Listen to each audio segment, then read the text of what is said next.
당신이 40년을 함께 산 남편의 관 앞에서 낯선 여자가 여보라고 부른다면 어떻게 하시겠습니까? 오늘 제가 들려드릴 이야기는 믿기 힘들지만 실제로 일어난 일입니다. 일부 충격의 시작. 여보, 이제 편히 쉬세요. 낯선 여자의 목소리가 영정사진 앞에서 울려 퍼졌습니다. 62세 한옥자 씨는 귀를 의심했습니다. 40년을 함께 산 남편 박철수의 장례식장. 서울 강남구에 위치한 대형 장례식장 특실. 남편은 생전에 중견기업을 운영했기에 조문객들이 끊이지 않았습니다. 그런데 상주석에 앉아 있어야 할 자신 옆에 50대 중반으로 보이는 낯선 여자가 당당하게 서 있었습니다. 검은색 고급 상복을 말끔하게 차려입은 그 여자는 마치 이곳의 주인인 양 조문객들에게 고개를 숙이고 있었습니다. 진주 목걸이를 하고 있었고 손톱은 깔끔하게 관리되어 있었습니다. 옥자 씨의 가슴이 쿵쾅거리기 시작했습니다. 뭔가 잘못됐다는 본능적인 경고음이 머릿속에서 울려 퍼졌습니다. 심장이 터질 듯 뛰었고 손에 땀이 흥건했습니다. 실례지만 누구세요? 옥자 씨가 떨리는 목소리로 물었습니다. 손에 쥔 염주가 땀으로 미끄러질 정도로 긴장이 되었습니다. 입술이 바짝 말랐습니다. 여자는 옥자 씨를 위아래로 천천히 훑어보더니 차갑게 웃었습니다. 그 웃음에는 오만함과 동정이 뒤섞여 있었습니다. 마치 당신이 누군지는 알지만 내가 우위에 있다는 듯한 표정이었습니다. 전 이정이라고 합니다. 고인의 본부인이에요. 본부인? 그 단어가 옥자 씨의 귓속으로 파고들었습니다. 옥자 씨의 머릿속이 하얗게 변했습니다. 귀에서 윙윙거리는 소리가 들렸고 눈앞이 아찔했습니다. 주변의 모든 소리가 멀어지는 것 같았습니다. 무슨 말도 안 되는 소리를. 제가 40년을 함께 산 아내인데. 옥자 씨의 목소리가 떨렸습니다. 주변 조문객들이 힐끔힐끔 쳐다보기 시작했습니다. 수군거리는 소리가 들렸습니다. 저기 두 분이 다 부인이래. 세상에 이런 일이. 박 사장님이 그런 분이셨어? 쉿, 조용히 해. 들려. 장례식장의 분위기가 순식간에 이상해졌습니다. 사람들의 시선이 옥자 씨와 정희에게 집중되었습니다.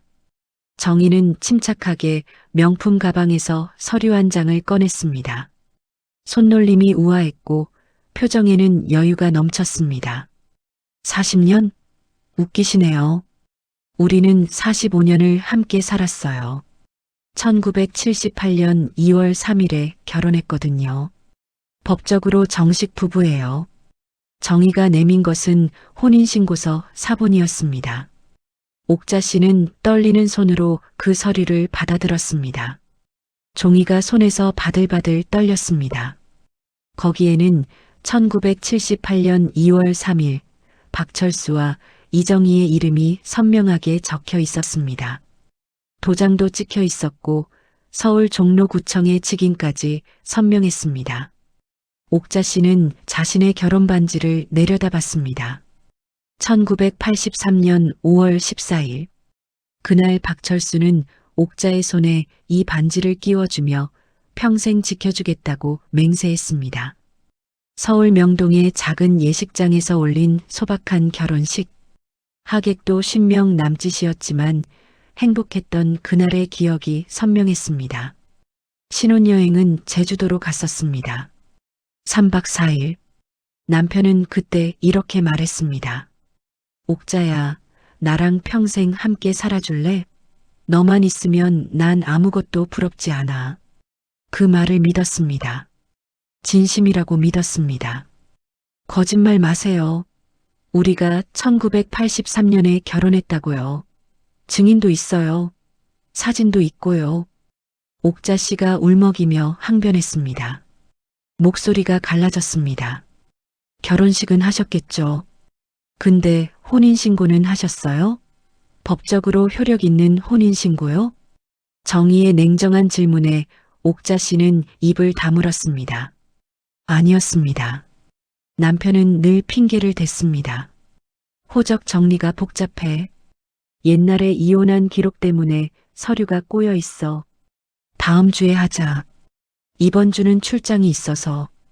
다음 달에 꼭 하자. 지금은 회사 일이 바빠서 구청 갈 시간이 없어. 40년 동안 그렇게 미뤄왔습니다. 옥자 씨는 남편을 믿었기에 재촉하지 않았습니다. 사랑만 있으면 된다고, 종이 한 장이 뭐 대수냐고 생각했습니다.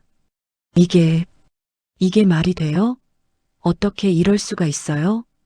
옥자 씨의 다리가 후들거렸습니다. 옆에서 부축하던 딸 박수진이 어머니를 꽉 잡았습니다.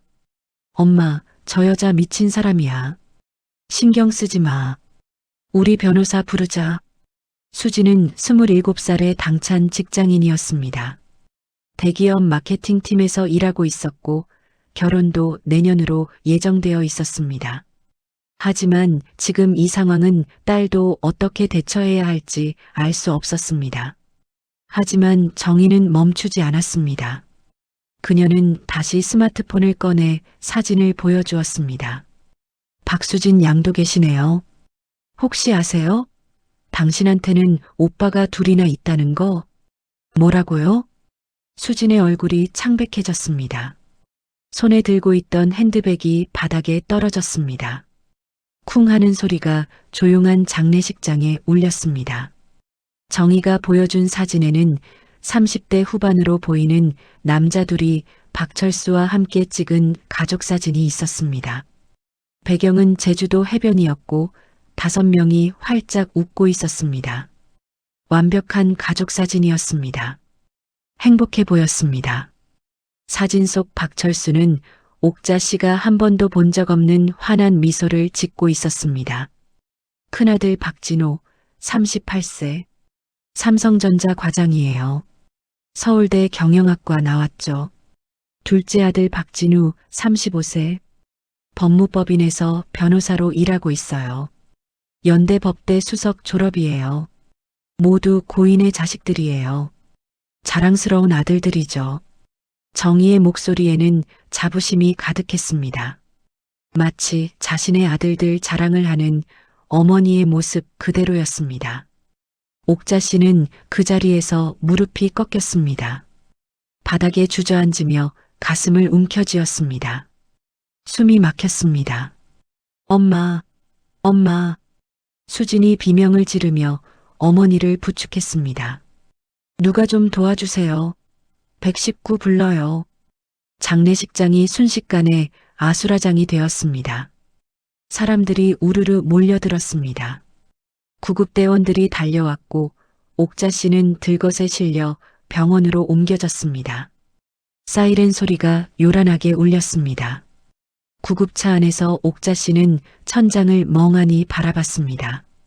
눈물이 흘러내렸지만 닦을 기력도 없었습니다. 40년 결혼 생활이 송두리째 거짓말이었다는 충격.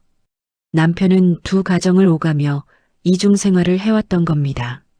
아니, 이중 생활도 모자라 완벽하게 두 개의 인생을 살았던 겁니다. 이부 무너지는 일상. 병원 응급실. 옥자 씨는 산소호흡기를 끼고 천장을 멍하니 바라보았습니다. 형광등 불빛이 눈을 찔렀습니다.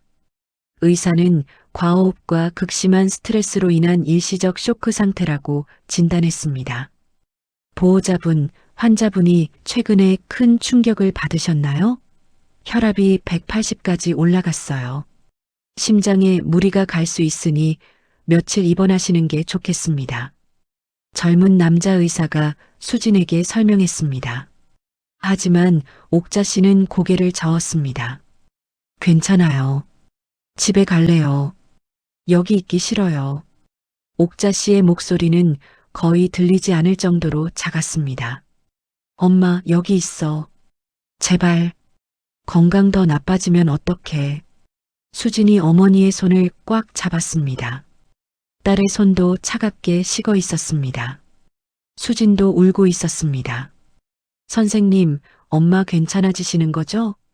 네, 일단 안정을 취하시면 회복되실 겁니다. 다만 심리적 충격이 크신 것 같으니 정신건강의학과 상담도 받아보시는 게 좋겠어요. 그날 밤 옥자 씨는 잠을 이루지 못했습니다. 병실 창문 너머로 서울의 야경이 반짝였지만 그녀의 눈에는 아무것도 들어오지 않았습니다. 네온 사인이 깜빡였고 차들이 오갔지만 모두 무의미했습니다. 40년. 젊은 시절을 모두 남편에게 바쳤습니다. 22살에 만나 25살에 결혼했습니다. 당시 옥자 씨는 여자대학에서 국문학을 전공하고 있었습니다. 졸업 후 출판사에 취직이 내정되어 있었습니다. 꿈이었습니다. 책을 만드는 사람이 되고 싶었습니다. 하지만 박철수를 만났습니다. 그는 당시 작은 무역회사를 막 시작한 청년이었습니다. 야심만만했고 자신감이 넘쳤습니다. 옥자야, 나랑 함께하면 큰 부자 될 수 있어. 나 도와줘. 나 혼자서는 안 돼. 남편의 간청에 옥자 씨는 출판사 입사를 포기했습니다. 그리고 남편의 사업을 도왔습니다. 회계장부를 정리하고 거래처에 전화하고 계약서를 작성했습니다. 사무실 청소도 하고 손님 접대도 했습니다. 새벽 5시에 일어나 도시락을 싸서 사무실로 출근했습니다. 밤 10시가 되어서야 집에 돌아왔습니다. 그렇게 5년을 일했습니다. 그 사이 회사는 점점 커졌습니다. 직원도 늘었고 사무실도 넓어졌습니다. 그러던 중 시부모님이 서울로 올라오셨습니다. 옥자야, 미안하지만 우리 부모님 좀 모셔줘. 내가 사업 때문에 바빠서 챙기기가 힘들어. 옥자 씨는 회사 일을 그만두고 시부모님을 모셨습니다.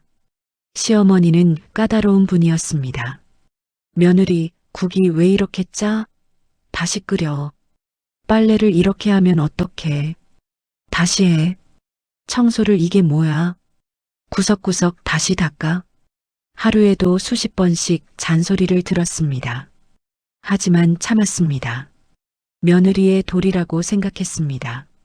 시아버지는 중풍으로 쓰러지셨습니다.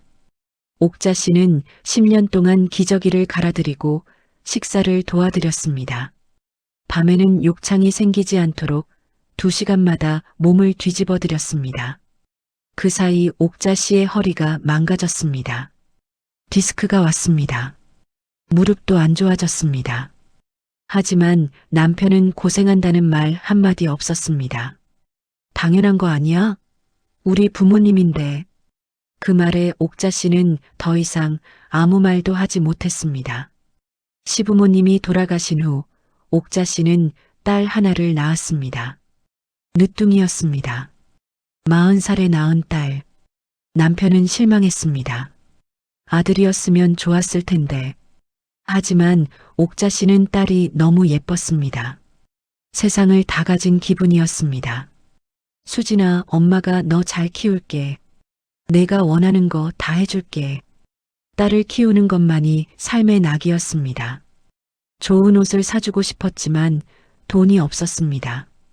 남편은 회사 운영비를 대느라 생활비를 많이 주지 못했습니다. 옥자 씨는 알뜰하게 살림했습니다. 시장에서 저녁 시간에 할인하는 식재료를 샀습니다. 옷은 동대문 시장에서 샀습니다. 자신은 새 옷을 사지 않았습니다. 딸 옷만 샀습니다. 그렇게 20년을 더 살았습니다. 그런데 그 시간 동안 남편은 다른 여자와 아들 둘을 키우고 있었다니. 서울대, 연세대를 나온 아들들, 대기업 과장, 변호사. 정희는 자랑스럽게 말했습니다. 옥자 씨는 생각했습니다. 내 딸은? 내 수진이는 자랑스럽지 않았나? 수진이는 지방 사립대를 나왔습니다. 등록금이 저렴한 곳으로 갔습니다. 장학금을 받기 위해 밤새 공부했습니다. 남편은 수진이 대학 갈 때 이렇게 말했습니다. 여자가 무슨 좋은 대학이 필요해. 시집이나 잘 가면 되지. 옥자 씨는 그 말이 너무 슬펐습니다. 하지만 반박하지 못했습니다. 왜? 옥자 씨의 입에서 신음 같은 소리가 새어나왔습니다. 왜 나한테 이랬어? 내가 뭘 잘못했어? 눈물이 주르륵 흘러내렸습니다. 베개가 금세 눈물로 젖었습니다. 베갯잎이 차갑고 축축했습니다. 산부 진실을 찾아서 다음 날 아침 수진이 어머니를 위해 아침 식사를 사왔습니다. 엄마, 죽 좀 먹어. 기운 차려야지. 편의점에서 산 전복죽이었습니다. 수진이 전자레인지에 데워서 가져왔습니다. 하지만 옥자 씨는 손을 저었습니다. 목구멍으로 아무것도 넘어가지 않을 것 같았습니다. 입맛이 완전히 없었습니다. 엄마, 그래도 조금만. 안 먹으면 쓰러져. 미안해, 수진아. 나 정말 못 먹겠어. 엄마. 수진도 어머니 옆에 앉아 함께 울었습니다. 모녀는 서로 껴안고 한참을 울었습니다. 한참 후 수진이 먼저 눈물을 닦았습니다. 엄마, 우리 이렇게 당하고만 있을 순 없어. 변호사 만나자. 아빠 재산 우리도 받을 수 있는지 알아보자. 재산? 옥자 씨는 그런 생각조차 해본 적이 없었습니다. 너무 충격이 커서 아무 생각도 할 수 없었습니다. 엄마, 정신 차려. 저 여자가 다 가져가게 둘 순 없어. 엄마가 40년 동안 고생한 거 생각해봐. 수진의 말에 옥자 씨는 천천히 고개를 끄덕였습니다. 그래, 내 말이 맞다. 변호사를 만나보자. 퇴원 후 옥자 씨는 딸 수진과 함께 변호사 사무실을 찾았습니다. 강남의 한 대형 로펌. 수진이 인터넷으로 알아본 곳이었습니다. 가족법 전문 변호사가 있다고 했습니다. 강남역 근처의 고층 빌딩 12층. 화려한 로비와 넓은 사무실이 인상적이었습니다. 어서 오세요. 상담 예약하신 한옥자님이시죠? 30대 중반으로 보이는 젊은 남자 변호사가 밝게 맞이했습니다. 이름은 김정훈. 명함에는 가족법 전문이라고 적혀 있었습니다. 하지만 이야기를 듣고 나자 그의 표정이 점점 어두워졌습니다. 이건 좀 복잡한 케이스네요. 김 변호사는 볼펜을 돌리며 생각에 잠겼습니다. 어머님, 솔직히 말씀드리면 법적으로 굉장히 불리하십니다. 하지만 40년을 함께 살았어요. 사실혼 관계잖아요. 그것도 인정 안 되나요? 옥자 씨가 절박하게 물었습니다. 손이 떨렸습니다. 사실혼 관계는 인정될 수 있습니다. 일반적으로 사실혼 배우자는 법적 배우자와 거의 동일한 권리를 갖습니다. 하지만 변호사는 잠시 말을 멈췄습니다. 문제는 상대방에게 이미 법적 배우자가 있었다는 점입니다. 이 경우 중혼적 사실혼으로 분류되는데요. 중혼적 사실혼은 법적 보호를 받기 매우 어렵습니다. 대법원 판례가 그렇습니다. 그럼 어떻게 해요?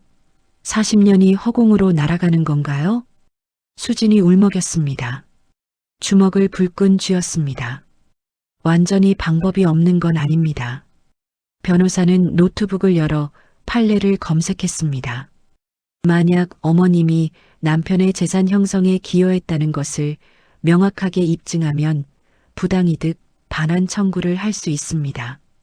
또는 공동사업체를 운영했다는 증거가 있으면 동업관계로 인정받을 수도 있고요. 재산 형성에 기여? 네. 예를 들어 어머님의 돈으로 사업 자금을 댔다든지 어머님이 직접 회사 일을 도왔다든지 혹은 어머님 명의의 재산을 남편 사업에 투자했다든지 하는 명확한 증거가 있으면 됩니다. 옥자 씨의 머릿속에 기억 하나가 번쩍 떠올랐습니다. 있어요. 옥자 씨의 목소리가 커졌습니다. 뭐가 있으세요? 제 친정에서 받은 땅이요. 제가 그걸 팔아서 남편 사업 종잣돈을 만들어줬어요. 옥자 씨의 목소리에 힘이 실렸습니다. 처음으로 희망이 보이는 것 같았습니다. 자세히 말씀해 주세요. 1983년 5월이었어요. 결혼하고 얼마 안 됐을 때예요. 남편이 무역회사를 하고 싶다고 했는데 돈이 없었어요. 은행에서 대출도 안 해줬고요. 옥자 씨는 그때의 기억을 떠올렸습니다. 그래서 제가 친정 부모님께 부탁했어요. 저희 집에 충청도에 작은 땅이 있었거든요. 외할머니가 물려주신 땅이었어요. 그걸 팔아서 3천만 원을 만들었어요. 3천만 원이면 1983년 당시로서는 엄청난 금액이네요. 변호사가 눈을 반짝였습니다. 네. 당시 강남 아파트가 2천만 원 정도 했으니까요. 그 돈으로 남편이 첫 사업을 시작했어요. 사무실 보증금 내고 물건 수입하고 그게 시작이었어요. 증거가 있으신가요? 부동산 매매 계약서나 은행 거래 내역 같은 거요. 있을 거예요. 집에 보관함에 옛날 서류들이 다 있어요. 남편이 버리지 말라고 해서 다 보관해뒀거든요. 완벽합니다. 그럼 그 자료들을 최대한 빨리 찾아오세요. 부동산 등기부등본, 은행 거래 내역, 송금 증빙 서류 등등 관련된 모든 자료를 가져오세요. 그게 가장 중요한 증거가 될 겁니다. 변호사의 목소리에 힘이 실렸습니다. 그리고 하나 더 필요한 게 있습니다. 변호사가 조심스럽게 말했습니다.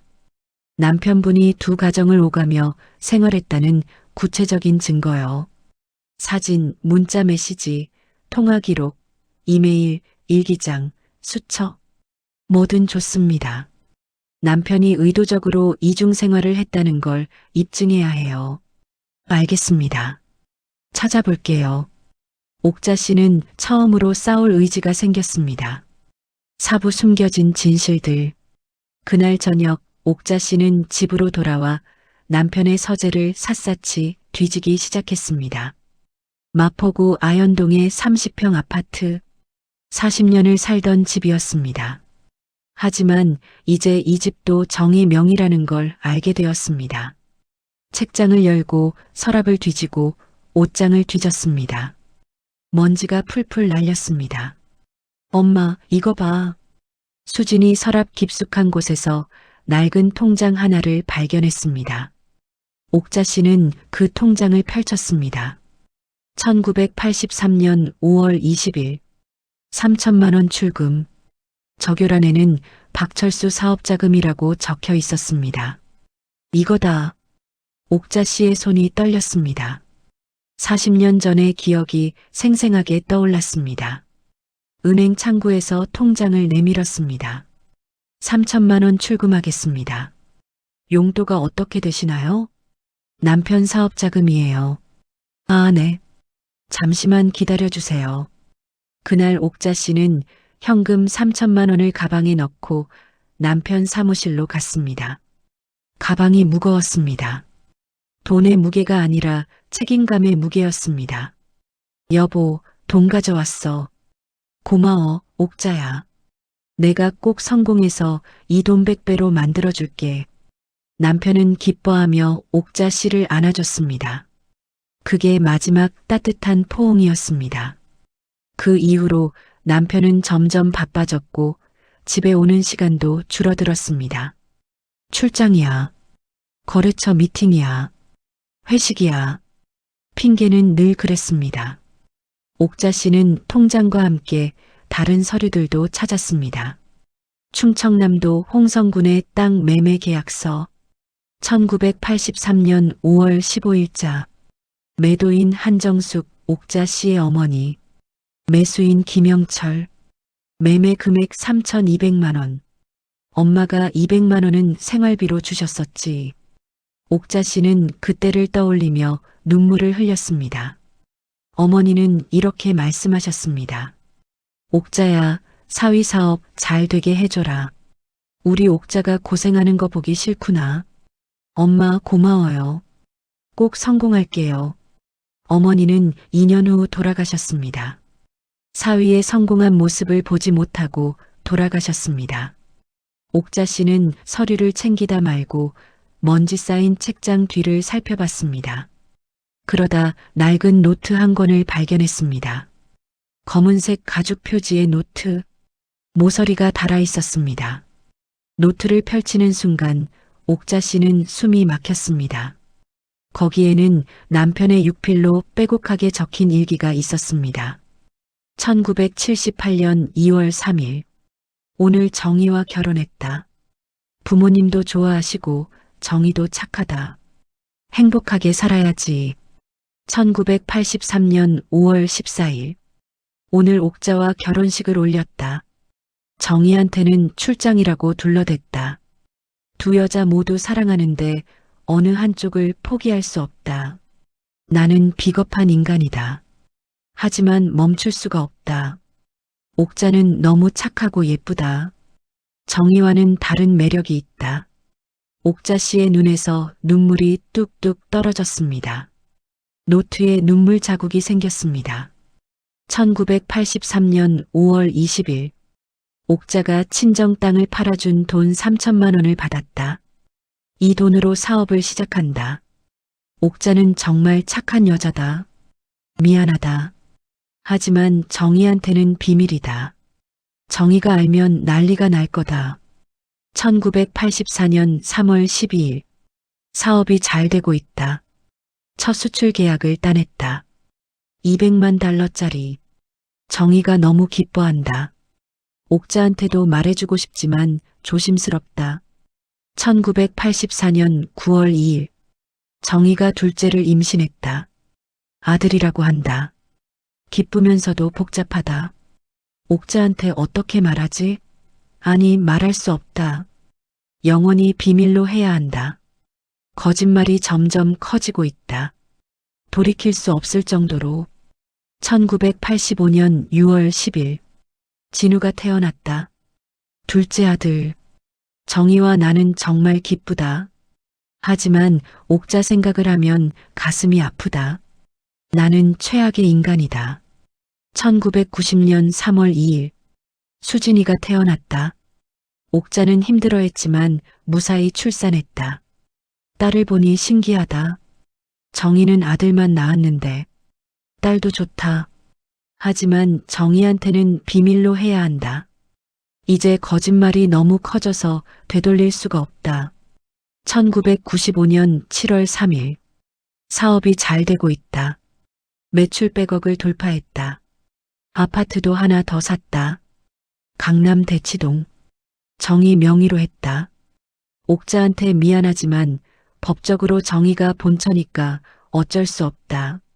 나중에 옥자한테도 뭔가 해줘야 하는데. 2000년 1월 1일. 새천년이다. 나는 두 가정을 꾸리고 산 지 17년이 되었다. 아직까지 들키지 않았다는 게 신기하다. 정희도 의심하지 않고 옥자도 믿어준다. 나는 정말 나쁜 놈이다. 하지만 이제 와서 고백할 수도 없다. 2005년 7월 18일. 옥자가 왜 혼인신고를 안 하냐고 또 물었다. 더 이상 핑계를 댈 수가 없다. 호적 정리 중이라는 말도 이제 안 먹힌다. 어떻게 하지? 언젠가 들통날 텐데. 그때는 어떻게 하지? 하지만 오늘도 거짓말을 했다. 다음 달에 꼭 하자고. 2010년 5월 14일. 옥자와 결혼 27주년이다. 정희와는 32주년이고 두 가정 모두에게 선물을 준비했다. 정희한테는 다이아 목걸이, 옥자한테는 가방. 옥자가 기뻐했다. 미안하다, 옥자야. 2015년 12월 25일. 크리스마스. 낮에는 정희와 아들들과 함께 보냈고 저녁에는 옥자와 수진이와 함께했다. 두 가정 모두 행복해 보였다. 나는 최악의 인간이지만 그래도 그들을 사랑한다. 이게 사랑이 맞을까? 아니면 이기심일까? 2020년 3월 1일. 코로나 때문에 세상이 난리다. 재택근무를 하게 되어서 옥자와 보내는 시간이 많아졌다.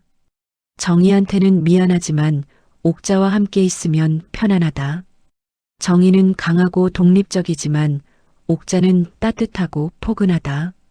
일기장을 읽으면서 옥자 씨는 이를 악물었습니다. 남편은 모든 걸 알고 있었습니다.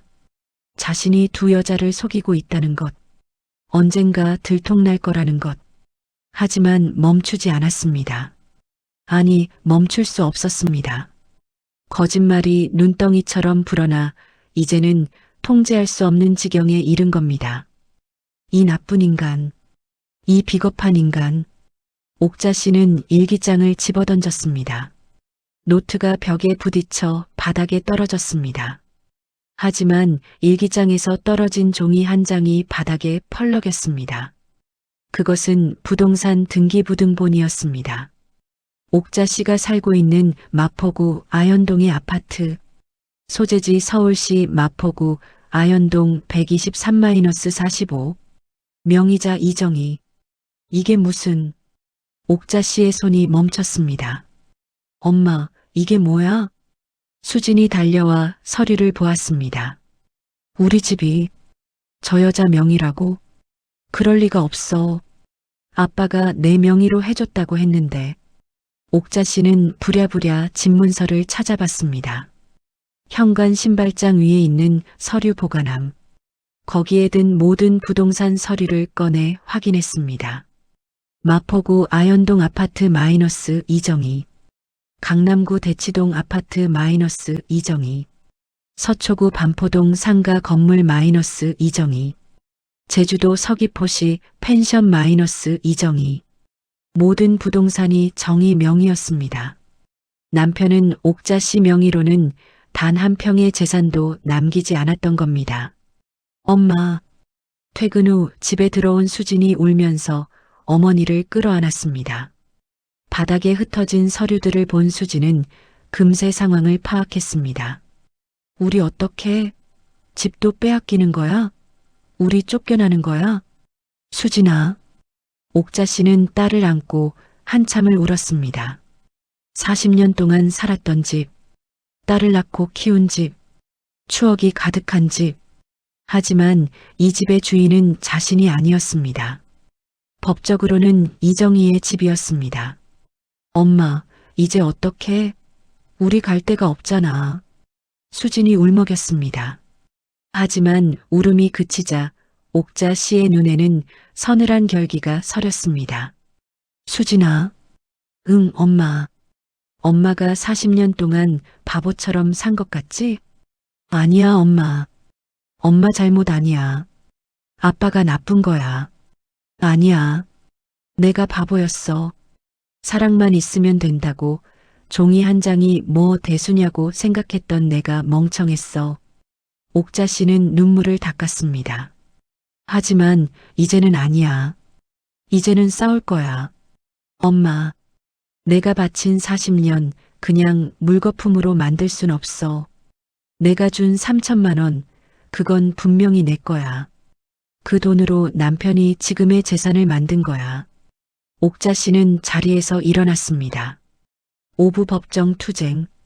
다음 날 아침 옥자 씨는 남편의 일기장, 은행 거래 내역, 부동산 매매 계약서를 들고 변호사 사무실을 다시 찾았습니다. 변호사는 일기장을 읽으며 고개를 끄덕였습니다. 이건 결정적인 증거입니다. 남편분이 스스로 두 가정을 의도적으로 꾸렸다고 인정한 거니까요. 게다가 어머님의 돈으로 사업을 시작했다고 명확히 적혀 있네요. 이걸로 뭘 할 수 있어요? 옥자 씨가 간절한 눈빛으로 물었습니다. 일단 사실혼 관계는 충분히 인정받을 수 있습니다. 40년이라는 긴 시간 함께 거주한 사실, 딸을 함께 양육한 사실 등이 모두 증거가 됩니다. 변호사는 노트북에 메모를 했습니다. 그리고 이 은행 거래 내역. 변호사는 1983년 5월 20일자 송금 기록을 가리켰습니다. 이건 어머님이 남편 재산 형성에 결정적으로 기여했다는 명백한 증거예요. 3천만 원이면 당시로서는 엄청난 금액이었거든요. 1983년 당시 서울 강남 아파트가 2천만 원대였으니까요. 그럼 제가 재산을 받을 수 있나요? 네, 충분히 가능성이 있습니다. 부당이득 반환 청구와 함께 재산분할 청구를 해봅시다. 어머님이 기여한 3천만 원이 40년 동안 불어난 금액을 산정해서 청구하면 됩니다. 변호사는 계산기를 두드렸습니다. 3천만 원이 연 평균 10% 수익률로 40년간 복리 계산하면 약 13억 원 정도 되네요. 물론 법원이 이 금액을 다 인정해 줄지는 모르지만 최소한 몇 억은 받을 수 있을 겁니다. 정말요? 옥자 씨의 눈에 처음으로 희망이 보였습니다. 네. 하지만 소송이 길어질 수 있어요. 상대방도 변호사를 선임할 테고 항소심, 상고심까지 가면 2-3년은 걸릴 수 있습니다. 괜찮아요. 끝까지 싸울 거예요. 옥자 씨의 목소리는 확고했습니다. 소송이 시작되었습니다. 법원에서 첫 번째 변론 기일이 잡혔습니다. 서울중앙지방법원 가사 12부. 정의도 변호사를 대동하고 나타났습니다. 그녀의 두 아들도 함께 왔습니다. 큰아들 박진호는 38세, 삼성전자 과장다운 단정한 정장 차림이었습니다. 키가 크고 인상이 준수했습니다. 둘째 박진우는 35세, 변호사답게 날카로운 인상이었습니다. 안경을 쓰고 있었고 서류 가방을 들고 있었습니다. 어머니, 저분이 아버지. 진호가 옥자 씨를 보며 어머니에게 속삭였습니다. 그래, 저 여자 때문에 우리 아버지가. 정희는 입술을 깨물었습니다. 눈빛이 차가웠습니다. 법정에서 양측 변호사들이 공방을 시작했습니다. 원고 한옥자는 피고 박철수와 1983년부터 2024년까지 약 40년간 사실혼 관계를 유지했습니다. 옥자 씨 측 김정훈 변호사가 서류를 제출하며 말했습니다. 또한 원고는 1983년 당시 3천만 원이라는 거액을 피고에게 제공하여 사업 초기 자본금을 마련해 주었습니다. 이는 피고의 재산 형성에 결정적으로 기여한 것이며 따라서 원고는 부당이득 반환을 청구할 권리가 있습니다. 정희 측 변호사가 반박했습니다. 원고는 피고에게 법적 배우자가 있음을 알면서도 관계를 지속한 것이며 이는 선량한 풍속에 반하는 행위입니다. 따라서 법적 보호를 받을 수 없습니다. 이에 있습니다. 김 변호사가 벌떡 일어났습니다. 원고는 피고에게 법적 배우자가 있다는 사실을 전혀 몰랐습니다. 피고의 일기장을 보십시오. 옥자한테는 비밀이라고 명시되어 있습니다. 하지만 40년 동안 혼인신고를 하지 않았다는 것은 의심할 만한 상황이었습니다. 피고가 지속적으로 거짓말을 했습니다. 호적 정리 중이라고 다음 달에 하자고 계속 미루며 원고를 속였습니다. 재판장이 망치를 두드렸습니다. 조용히 하십시오. 순서대로 말씀하세요. 법정은 팽팽한 공방으로 뜨거웠습니다. 재판은 한 달에 한 번씩 열렸습니다. 그 사이 옥자 씨는 일상을 유지해야 했습니다. 하지만 집을 비워야 했습니다. 정의가 소유권을 주장했고 법원이 가처분을 인정했기 때문입니다. 한옥자 씨, 이 집은 법적으로 이정혜 씨 소유입니다. 2개월 내에 퇴거하셔야 합니다. 집행관의 통보를 받았습니다. 옥자 씨와 수지는 40년을 살던 집에서 나와야 했습니다. 엄마, 어디로 가? 일단 월세 방이라도 알아보자. 모녀는 부동산을 돌아다녔습니다. 하지만 서울 월세는 너무 비쌌습니다. 옥자 씨의 노령연금과 수진의 월급을 합쳐도 빠듯했습니다. 결국 구로구의 낡은 빌라 월세 원룸을 구했습니다. 보증금 500만 원, 월세 50만 원, 10평도 안 되는 좁은 공간이었습니다. 40년을 살던 30평 아파트에서 10평 원룸으로 이사하는 날 옥자 씨는 빈 아파트를 돌아보았습니다. 안녕. 옥자 씨는 벽을 쓰다듬었습니다. 여기서 딸을 낳았습니다. 여기서 딸의 첫걸음을 봤습니다.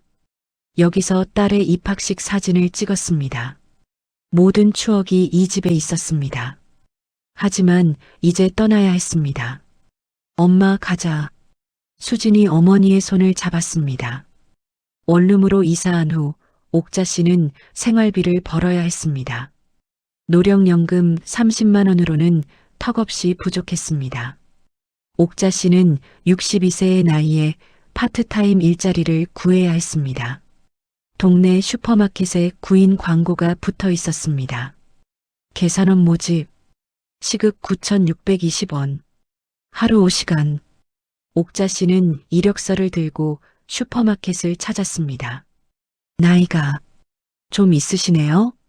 슈퍼마켓 사장이 이력서를 보며 말했습니다. 열심히 하겠습니다. 제발 기회를 주세요. 옥자 씨는 고개를 숙였습니다. 일단 한 달만 일해보시죠. 잘하시면 계속 일하시고. 감사합니다. 다음 날부터 옥자 씨는 슈퍼마켓에 출근했습니다. 오전 9시부터 오후 2시까지 하루 5시간 시급 9,620원. 한 달에 약 100만 원을 벌 수 있었습니다. 어서 오세요. 감사합니다. 옥자 씨는 손님들에게 허리를 숙였습니다. 한때는 남편 회사의 안주인이었고 대기업 사장 부인들과 어울리며 골프를 치고 백화점 VIP 라운지에서 차를 마시던 여자가 이제는 슈퍼마켓 계산원이 되었습니다. 저기요, 이거 가격이 틀린 것 같은데요? 죄송합니다. 다시 확인해 드릴게요. 옥자 씨는 바코드를 다시 찍었습니다. 에휴, 나이 드신 분들은 실수가 많아. 좀 더 정확하게 해주세요. 손님의 핀잔에 옥자 씨는 고개를 숙였습니다. 죄송합니다. 하지만 참았습니다. 이 고난도 곧 지나갈 것이라고 믿었습니다. 처음 며칠은 발이 너무 아파서 집에 돌아오면 쓰러질 것 같았습니다. 하지만 점점 익숙해졌습니다. 손님들의 얼굴도 익혔고 상품 위치도 외웠습니다. 한 달이 지나자 사장이 말했습니다. 일 잘하시네요. 계속 일하시죠. 감사합니다. 3달이 지나자 단골 손님들도 생겼습니다. 옥자 씨, 오늘도 수고하세요. 감사합니다. 또 오세요. 특히 70대 할머니 한 분이 자주 오셨습니다. 옥자 씨, 혹시 무슨 일 있으세요? 얼굴이 많이 야위셨네. 아니에요. 괜찮습니다. 거짓말. 눈에 다 써 있어. 나 이 동네 산지 50년 됐는데 사람 보는 눈은 있어. 할머니는 옥자 씨의 손을 꽉 잡았습니다. 힘든 일 있으면 말해요. 혼자 끙끙 앓지 말고. 나도 젊었을 때 고생 많이 했어. 남편한테 버림받고 혼자 아들 둘 키웠거든. 할머니의 따뜻함에 옥자 씨는 눈물이 핑 돌았습니다. 감사합니다. 그날 저녁 퇴근 후 할머니가 옥자 씨를 붙잡았습니다. 옥자 씨, 우리 집 와서 저녁 먹고 가요. 혼자 드시기 쓸쓸하잖아. 괜찮습니다. 딸이 집에서 기다려서. 딸도 데려와요. 내가 된장찌개 끓여놨어. 맛있어요. 할머니의 따뜻한 권유에 옥자 씨는 결국 따라갔습니다. 할머니의 집은 슈퍼마켓 근처 다세대 주택 2층이었습니다. 작지만 아늑했습니다. 자, 앉아요. 밥 퍼올게. 할머니는 옥자 씨에게 밥을 퍼주고 된장찌개를 떠주었습니다. 많이 드세요. 요즘 젊은 사람들은 밥을 너무 안 먹어. 건강 나빠져. 감사합니다. 옥자 씨는 한 숟가락 떠먹었습니다. 정말 맛있었습니다. 집밥 맛이었습니다. 눈물이 났습니다. 왜 울어요? 맛이 없어요? 아니에요. 너무 맛있어서. 옥자 씨는 눈물을 닦으며 밥을 먹었습니다. 할머니는 옥자 씨 옆에 앉아 등을 쓰다듬어 주었습니다. 울어요. 울고 싶으면 울어요. 참지 말고. 옥자 씨는 그제야 참았던 감정이 터져나왔습니다. 할머니, 저는 옥자 씨는 자신의 이야기를 털어놓았습니다.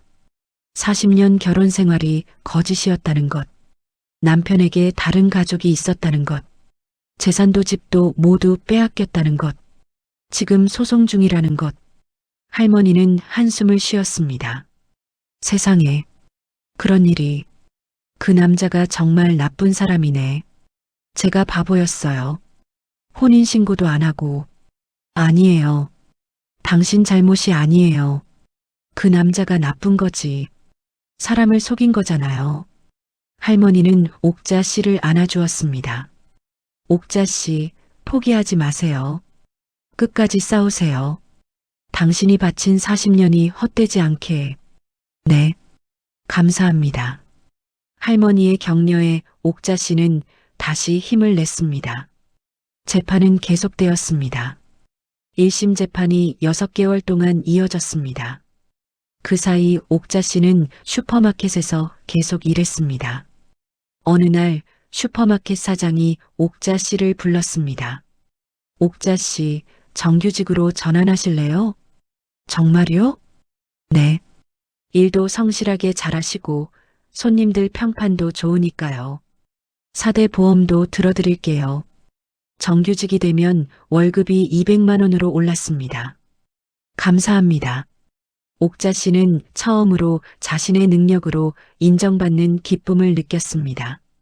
40년간 남편 그늘에 가려 살았던 자신이 이제는 당당히 일하는 직장인이 된 겁니다. 그날 저녁 옥자 씨는 딸에게 전화했습니다. 수진아, 엄마가 정규직 됐어. 이제 4대 보험도 생겼어. 엄마, 축하해. 전화기 너머로 딸의 기쁜 목소리가 들렸습니다. 엄마, 자랑스러워. 정말. 수진의 말에 옥자 씨는 눈물을 흘렸습니다. 행복의 눈물이었습니다. 드디어 1심 판결일이 다가왔습니다. 2024년 11월 15일 서울중앙지방법원 가사 12부. 옥자 씨와 수진은 떨리는 마음으로 법정에 앉았습니다. 정희와 그녀의 두 아들도 긴장한 표정으로 앉아 있었습니다. 재판장이 판결문을 읽기 시작했습니다. 2024가단 12만 3,456호 부당이득 반환 청구 사건에 대하여 판결을 선고합니다. 법정이 조용해졌습니다. 원고 한옥자의 청구를 일부 인용한다. 옥자 씨의 심장이 쿵쾅거렸습니다. 피고 이정희는 원고에게 3억 원을 지급하라. 3억? 15억의 재산 중 3억. 옥자 씨가 기여한 3천만 원의 10배. 재판장이 판결 이유를 설명했습니다. 원고가 1983년 피고 망인 박철수에게 제공한 3천만 원은 당시 가치로 환산하면 현재 약 1억 5천만 원에 해당하며 이 자금이 피고 망인의 사업 초기 자본금으로 사용되어 현재의 재산 형성에 기여한 것으로 인정된다. 다만 원고가 중혼적 사실혼 관계에 있었다는 점, 피고 망인의 재산 형성에 대한 원고의 직접적 기여도 등을 종합적으로 고려하여 원고의 청구 금액 중 3억 원을 인용한다. 옥자 씨는 의자에 주저앉았습니다. 3억? 40년의 값치가 겨우 3억이라는 사실이 허무했습니다. 하지만 동시에 안도감도 들었습니다. 최소한 뭔가는 인정받았다는 것. 변호사가 옥자 씨에게 다가왔습니다. 어머님, 축하드립니다. 승소하셨어요. 고맙습니다. 하지만 정희는 즉시 항소를 선언했습니다. 1푼도 줄 수 없습니다. 항소하겠습니다. 정희의 변호사가 법정에서 외쳤습니다. 소송은 2심으로 갔습니다. 서울고등법원. 또다시 6개월이 흘렀습니다. 그 사이 옥자 씨는 슈퍼마켓 일을 계속했습니다. 이제는 완전히 익숙해졌습니다. 손님들도 많이 친해졌습니다. 옥자 씨, 오늘 기분 좋아 보이네요. 네, 요즘 좀 괜찮아요. 다행이다. 예전에 너무 힘들어 보여서 걱정했어요. 그 할머니가 말했습니다. 할머니 덕분에 힘을 많이 냈어요. 뭐요? 당신 스스로 이겨낸 거예요. 할머니는 옥자 씨의 손을 꽉 잡았습니다. 2심 재판도 비슷한 양상으로 진행되었습니다. 하지만 재판부가 달라지면서 분위기가 조금 바뀌었습니다. 원고가 40년간 피고 망인과 생활하며 가사노동을 제공한 점도 고려되어야 한다고 봅니다. 2심 재판장의 말에 옥자 씨는 희망을 느꼈습니다. 드디어 2심 판결이 나왔습니다. 2025년 5월 20일 원심을 일부 변경한다. 피고는 원고에게 5억 원을 지급하라. 5억. 1심보다 2억이 늘어났습니다. 재산 형성 기여도와 함께 40년간의 가사노동, 딸 양육 등을 종합적으로 고려하여 5억 원을 인정한다. 변호사가 기뻐했습니다. 어머님 축하드립니다. 2심에서 금액이 늘어난 건 재판부가 어머님의 40년 헌신을 인정한 겁니다.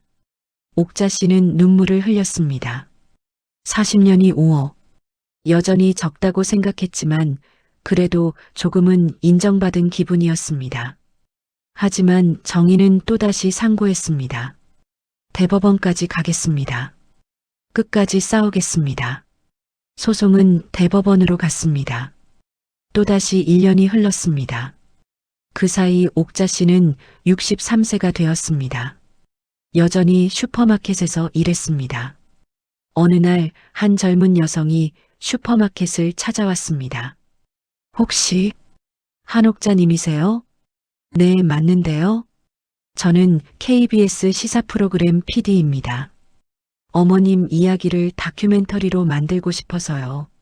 제 이야기를요? 네. 중혼 피해자의 현실을 다루는 프로그램을 기획 중인데 어머님 사연이 정말 중요한 메시지를 담고 있다고 생각합니다. 옥자 씨는 잠시 망설였습니다. 하지만 결국 동의했습니다. 제 이야기가 누군가에게 도움이 된다면 좋죠. 다큐멘터리 촬영이 시작되었습니다. PD는 옥자 씨의 일상을 따라다니며 인터뷰했습니다. 62세에 모든 걸 잃으셨는데 어떻게 이렇게까지 버티셨어요? 포기할 수 없었어요. 제 40년을 증명하고 싶었어요. 가장 힘들었던 순간은 언제였나요? 집에서 쫓겨날 때요. 40년을 살던 집을, 추억이 가득한 집을 떠나야 할 때가 가장 힘들었어요. 옥자 씨의 눈에 눈물이 고였습니다.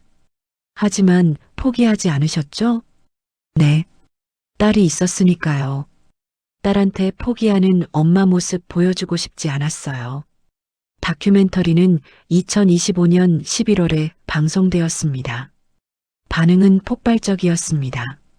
저도 비슷한 상황입니다. 용기를 얻었어요. 혼인신고의 중요성을 깨달았습니다. 62세에도 다시 일어설 수 있다는 걸 배웠습니다. 시청자 게시판에 댓글이 수천 개 달렸습니다. 전국에서 편지가 쏟아졌습니다. 비슷한 처지의 여성들이 옥자 씨에게 조언을 구했습니다. 옥자 씨는 하나하나 답장을 썼습니다. 육부 화해와 새로운 시작. 드디어 대법원 판결이 나왔습니다. 2026년 2월 10일 상고를 기각한다. 원심을 확정한다. 최종 판결 마이너스 5억 원. 3년간의 긴 싸움이 끝났습니다. 옥자 씨는 정의로부터 5억 원을 받았습니다. 15억 중에서 겨우 5억. 40년의 대가치고는 적었지만 옥자 씨는 더 이상 싸우지 않기로 했습니다. 이걸로 충분해요. 이제 그만 싸우고 싶어요. 변호사에게 말했습니다. 어머님이 정말 대단하세요. 끝까지 포기하지 않으셨잖아요. 고맙습니다. 선생님 덕분이에요. 옥자 씨는 5억 원 중 1억 원을 변호사 비용으로 지불했습니다. 남은 4억 원으로 옥자 씨는 작은 카페를 열기로 결심했습니다. 엄마, 정말 카페 할 거야? 수진이 물었습니다. 응, 나도 내 가게를 갖고 싶어. 남은 인생을 누군가 밑에서 일하고 싶지 않아. 옥자 씨의 눈빛이 반짝였습니다. 카페 이름은 다시 봄. 62세에 모든 걸 잃었지만 65세에 새로운 인생을 시작하는 의미였습니다. 서울 마포구 연남동의 작은 골목. 20평 남짓한 공간을 임대했습니다. 인테리어는 따뜻하고 아늑하게 했습니다. 벽에는 옥자 씨가 좋아하는 시 구절을 걸었습니다. 인생은 60부터다. 카페 개업일. 2026년 4월 1일. 슈퍼마켓 할머니가 첫 손님으로 찾아왔습니다. 옥자 씨, 축하해요. 할머니, 와주셔서 감사합니다. 할머니는 카페를 둘러보며 흐뭇해했습니다. 여기 참 좋네. 분위기도 좋고 잘 될 거야. 할머니 덕분에 여기까지 왔어요. 무슨 소리? 당신 스스로 이뤄낸 거지. 카페는 입소문을 타고 유명해지기 시작했습니다. 특히 중장년 여성들이 많이 찾았습니다. 방송을 본 사람들이었습니다. 저도 남편한테 배신당했어요. 저는 이혼 소송 중이에요. 저도 60세에 혼자가 됐어요. 비슷한 상처를 가진 여성들이 하나둘 찾아왔습니다. 옥자 씨는 그들의 손을 잡아주었습니다. 괜찮아요. 다시 시작할 수 있어요. 60세에도요? 60세라서 더 좋아요. 이제 눈치 볼 사람도 없잖아요. 하고 싶은 거 하면서 사세요. 옥자 씨의 말에 여자들은 눈물을 흘리며 고개를 끄덕였습니다. 카페는 단순한 카페가 아니라 상처받은 여성들의 안식처가 되어갔습니다. 어느 날 정희가 카페를 찾아왔습니다. 옥자 씨는 놀랐지만 태연하게 맞이했습니다. 어서 오세요. 정희는 잠시 망설이다가 자리에 앉았습니다. 커피 한 잔 주세요. 옥자 씨는 정성스럽게 커피를 내렸습니다. 아메리카노. 그리고 정희 앞에 놓았습니다.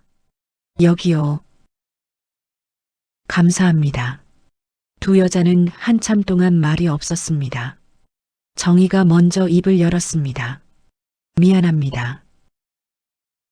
제가 너무 심했어요. 당신도 피해자인데. 정희의 눈에 눈물이 고였습니다. 저도 나중에 알았어요. 남편의 다른 일기장을. 또 다른 일기장? 네. 집을 정리하다가 발견했어요. 거기에는 당신에 대한 이야기도 많이 있었어요.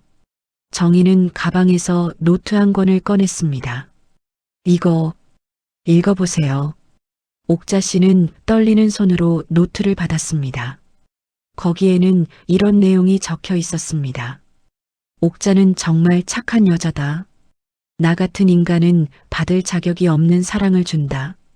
미안하다. 정말 미안하다. 옥자가 만든 음식이 세상에서 제일 맛있다. 집에 가면 항상 따뜻한 밥이 기다리고 있다. 내가 무슨 자격으로 이런 행복을 누리는가. 옥자에게 혼인신고를 해주고 싶다. 하지만 할 수 없다. 내가 만든 거짓말의 감옥에 나 스스로 갇혀버렸다. 옥자야, 미안하다. 옥자의 웃음이 그립다. 요즘 옥자가 자주 운다. 내 탓이다. 다 내 탓이다. 옥자 씨는 일기를 읽으며 눈물을 흘렸습니다. 정희도 함께 울었습니다. 우리 바보 같아요. 정희가 울먹였습니다. 한 남자 때문에 우리가 왜 싸워야 했는지. 옥자 씨는 정희의 손을 잡았습니다. 이제 그만해요. 우리 둘 다 충분히 싸웠어요. 두 여자는 손을 맞잡고 한참을 울었습니다. 그날 이후 정희는 종종 카페를 찾았습니다. 처음에는 어색했지만 점점 가까워졌습니다. 요즘 어떻게 지내세요? 그냥 그렇죠. 아들들도 다 장가가고 이제 저 혼자예요. 저도 딸이 결혼 준비 중이에요. 축하드려요. 두 여자는 서로의 근황을 나누며 조금씩 마음을 열었습니다.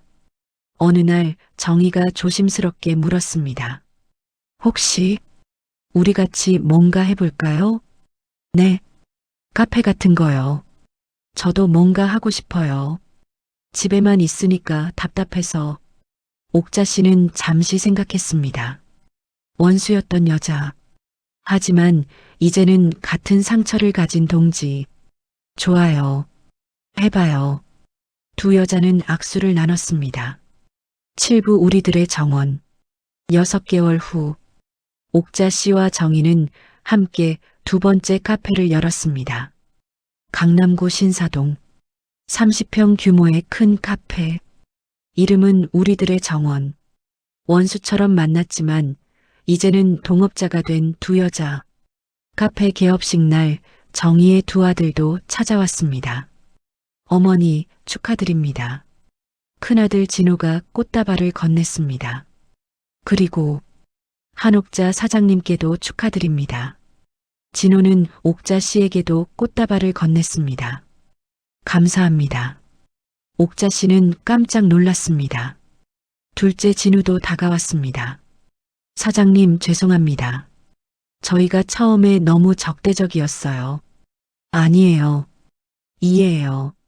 당연한 반응이었어요. 아버지가 잘못하신 거예요. 사장님은 피해자세요. 저희도 이제 알아요.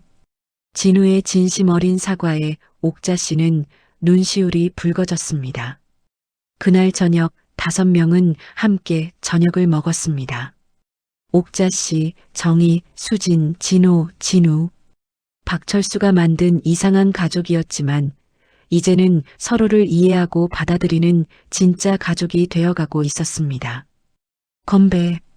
5명은 잔을 부딪혔습니다. 새로운 시작을 위하여. 카페는 빠르게 성장했습니다. 2년 후 우리들의 정원은 서울에 5개 지점을 낼 만큼 확장되었습니다. 옥자 씨와 정희는 성공한 사업가가 되었습니다. 하지만 가장 큰 변화는 마음이었습니다. 옥자 씨는 더 이상 피해자가 아니었습니다. 자신의 인생을 당당하게 살아가는 주인공이었습니다. 68세가 된 어느 날, KBS에서 다시 옥자 씨를 찾아왔습니다. 어머님, 후속 다큐멘터리를 만들고 싶습니다. 어머님이 어떻게 다시 일어서셨는지를. 좋아요. 하고 싶은 이야기가 많아요. 인터뷰가 시작되었습니다. 62세에 모든 걸 잃으셨는데 어떻게 이렇게까지 성공하셨어요? 포기하지 않았어요. 그게 전부예요. 하지만 쉽지 않으셨을 텐데요. 물론 힘들었죠. 매일 밤 울었어요. 하지만 아침이 되면 다시 일어났어요. 딸을 위해서, 그리고 저 자신을 위해서. 이정혜 씨와는 어떻게 화해하셨어요? 화해라기보다는 서로를 이해하게 됐어요. 우리 둘 다 피해자였으니까요. 지금은 어떤 관계인가요? 동업자이자 친구예요. 아이러니하죠? 한 남자 때문에 원수가 됐는데 그 남자 덕분에 친구가 됐어요. 앞으로의 계획은요? 더 많은 지점을 내고 싶어요. 그리고 저처럼 힘든 여성들에게 일자리도 제공하고 싶고요. 옥자 씨의 인터뷰가 방송되자 또다시 전국에서 편지가 쏟아졌습니다. 용기를 얻었습니다. 저도 이혼하기로 결심했어요. 60세가 두렵지 않아요. 저도 사업을 시작했어요. 수많은 중장년 여성들이 옥자 씨에게 감사를 전했습니다. 8부 진짜 에필로그. 69세 봄. 옥자 씨는 정희와 함께 제주도 여행을 갔습니다. 푸른 바다를 보며 두 여자는 와인을 마셨습니다. 우리 참 멀리 왔지? 정희가 말했습니다. 응, 정말 멀리 왔어. 옥자 씨가 대답했습니다. 처음엔 널 정말 미워했어. 나도 당신을 미워했어. 근데 이제는 고마워. 당신이 없었으면 난 여기까지 못 왔을 거야. 나도 마찬가지야. 두 여자는 서로를 끌어안고 웃었습니다. 파도 소리가 그들의 웃음과 섞여 멀리 퍼져나갔습니다. 옥자 씨는 생각했습니다. 박철수, 고마워요. 당신 덕분에 진짜 나를 찾았어요. 그리고 정이라는 소중한 친구도 만났고요. 인생은 정말 알 수 없는 거네요. 70세 생일날 카페 연남동 본점에서 성대한 파티가 열렸습니다. 딸 수진과 사위, 손자 둘까지 왔습니다. 정희와 그녀의 아들들도 왔습니다. 슈퍼마켓 할머니도 왔고 단골 손님들도 모두 왔습니다. 카페 직원들도 모두 참석했습니다. 축하합니다, 사장님. 모두가 박수를 쳤습니다. 옥자 씨는 눈물을 글썽이며 말했습니다. 감사합니다, 여러분. 저를 여기까지 오게 해주셔서 62세에 모든 걸 잃었을 때는 세상이 끝난 줄 알았습니다. 하지만 그게 시작이었습니다. 이제 저는 알았습니다. 인생은 언제든 다시 시작할 수 있다는 것을, 나이는 숫자일 뿐이라는 것을, 가장 중요한 건 포기하지 않는 마음이라는 것을. 옥자 씨의 말에 모두가 울컥했습니다. 특히 비슷한 상처를 가진 중장년 여성들은 눈물을 흘렸습니다. 한옥자 사장님 덕분에 저도 용기를 얻었어요. 저도 다시 시작할 수 있었어요. 저도 이혼하고 새로운 인생을 살고 있어요. 여성들의 외침에 옥자 씨는 미소 지었습니다. 우리 모두 행복합시다. 나이에 상관없이. 박수 소리가 카페를 가득 채웠습니다. 그날 밤 옥자 씨는 일기를 썼습니다. 70세. 오늘이 내 인생에서 가장 행복한 날이다. 62세에 모든 걸 잃었지만 70세에 모든 걸 얻었다. 진정한 나 자신을, 진정한 친구들을, 진정한 행복을. 박철수, 당신이 남긴 상처는 깊었지만 그 상처를 통해 나는 더 강해졌다. 이제 나는 더 이상 누군가의 아내가 아니라 한옥자다. 온전히 나로 살아갈 것이다. 그리고 나처럼 힘든 여성들에게 희망을 주는 사람이 될 것이다. 일기를 덮으며 옥자 씨는 창밖을 바라봤습니다. 달빛이 유난히 밝았습니다. 내일도 좋은 날이 될 것 같았습니다. 마지막 메시지. 여러분, 한옥자 씨의 이야기를 들으며 무엇을 느끼셨나요? 60세, 70세가 끝이 아니라 새로운 시작이 될 수 있습니다. 배신당하고 상처받고 무너져도 다시 일어설 수 있습니다. 가장 중요한 건 포기하지 않는 마음입니다. 한옥자 씨는 오늘도 카페에서 새로운 여성들을 맞이합니다. 그들에게 희망을 주고 용기를 줍니다. 당신도 할 수 있어요. 나이는 숫자일 뿐이에요. 지금이 가장 빠른 시간이에요. 포기하지 마세요. 이 이야기가 누군가에게 작은 용기가 되길 바랍니다. 혼인신고의 중요성도 깨달으셨으면 좋겠습니다. 사랑만으로는 부족합니다. 법적 보호도 필요합니다. 그리고 무엇보다 당신은 언제든 다시 시작할 수 있습니다. 62세든 70세든 80세든 나이는 숫자일 뿐입니다. 긴 이야기 끝까지 들어주셔서 감사합니다. 구독과 좋아요, 알림 설정 부탁드립니다. 여러분의 인생도 한옥자 씨처럼 아름답게 빛나길 응원합니다. 우리 세대의 이야기는 우리가 만들어갑니다. 끝까지 시청해 주셔서 감사합니다.